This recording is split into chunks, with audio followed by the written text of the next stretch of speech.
Temple close అయ్యి ఉంటుందా మొత్తం?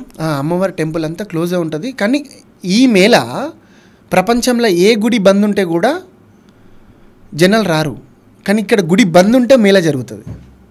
ఓకే, అంటే మొత్తం బంద్ చేస్తారు గుడి? గుడి మొత్తం టెంపుల్లోకి ఎవరు వెళ్ళరు.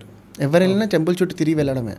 ఓకే, సో ఆ టైంలో అంటే లోపల ఏం జరుగుతుంది అమ్మవారికి? ఏం జరుగుతుందని అంటే, మేము బ్రహ్మపుత్ర నది అక్కడ ఓన్లీ గుడి కాదు, ఆ గుడికి సింక్రనైజ్ అయ్యి ఆ బ్రహ్మపుత్ర నది కూడా ఒక పాయ మొత్తం రెడ్ కలర్గా మారిపోతుంది. అంత శక్తివంతమైన పీఠ అది యోని పీఠ. ఎక్కడైతే ప్రపంచం స్టార్ట్ అయిందో, ఎక్కడైతే స్టార్టింగ్ పాయింట్ ఆఫ్ అంటే బర్త్ ప్లేస్, అది కామాఖ్య నుంచే ప్రతి ఒక్కటి పుట్టింది. ప్లేస్ ఆఫ్ బర్త్ అంటాం మేము యాక్చువల్గా దాన్ని. అందుకే తంత్ర సాధన చేసేవాళ్ళు, అఘోరీలు, సన్యాసులు, సాధువులు అందరూ కూడా కామాఖ్యలో సాధన చేస్తారు.